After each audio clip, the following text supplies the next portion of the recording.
I'm Alicia Hernandez, the agricultural counselor at the U.S. Embassy in Warsaw, but also lucky enough to cover Romania, Bulgaria, and the Baltic states as well. And I think what we're seeing and hoping continues in the U.S.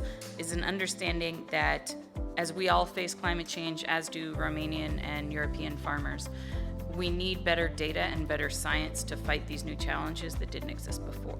So we are really trying to make sure, on at least USDA, that we are not a barrier to what could be coming, right? Because we almost feel like with climate change, we're kind of catching up, right?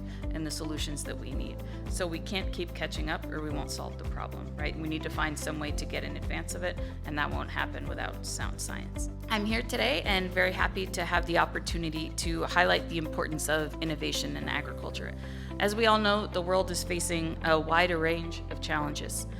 The geopolitical conflict next door, climate change, altered distribution channels given the geopolitical conflict have all come together and led to soaring global input costs and heightened volatility, which there's nothing a farmer likes less than volatility. The prices of energy, fuel, fertilizers, plant protection products, labor, cost of credit, everything is happening all at once now. So what are the tools that we can use to solve some of these problems, or at least attempt to solve some of these problems? And I know none of these issues are kind of news to anyone sitting in this room. Innovative solutions and new approaches are required to improve food security and also to drive economic growth. In order to support farming, the world needs to provide farmers with tools to manage crops and increase yields with a more efficient utilization of increasingly limited inputs and resources such as water.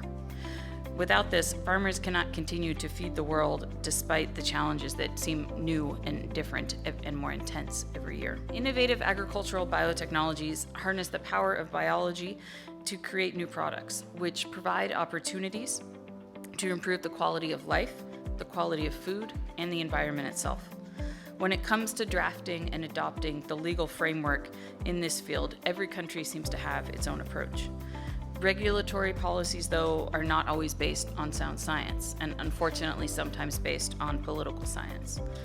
We need to trust biology and chemistry, which we often say are called hard sciences, so that we can use this data to overcome some of the challenges facing our farmer communities around the world.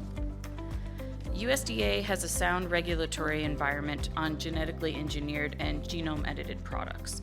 In the European Union, as we've already heard a little bit of this morning, new legislation on new genomic techniques is under development, and the final outcome will play a role in determining whether biotechnology will be allowed to help speed up the pursuit of the Green Deal goals and the farm to fork and the biodiversity strategies.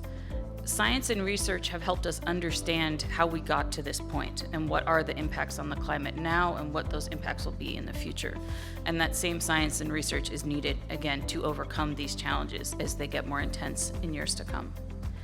The United States continues to strongly support agricultural regulatory policies that are based on science, policies that are risk-based and based on their use of data, and we are interested in how things continue to develop. In years to come, I'm sure these conferences will have even more new information and new technologies that we can't even imagine today. I would also like to highlight the importance of research funding to address both climate change and global hunger, which are increasingly tied to each other. We need to share the expertise and stimulate all parties to find solutions. We believe that the transfer of knowledge between government, academia, and the private sector will provide as many development opportunities as possible. The Agricultural Innovation Mission for Climate was founded in 2021 by the United States, and we are very happy and thankful that Romania has also joined as a partner. The Aim for C, as we call it, seeks to accelerate global agricultural innovation through increased research and development and the sharing of those results. I think that the United States, the European Union, and Romania have important agricultural policy objectives towards which the new genomic techniques can really help contribute and solve. And we welcome the opportunity to hear from our speakers this morning about the latest developments and what they're working on. Thank you all for taking the time to be with us today, and I hope you have wonderful questions as we're all going to learn something new. Thank you.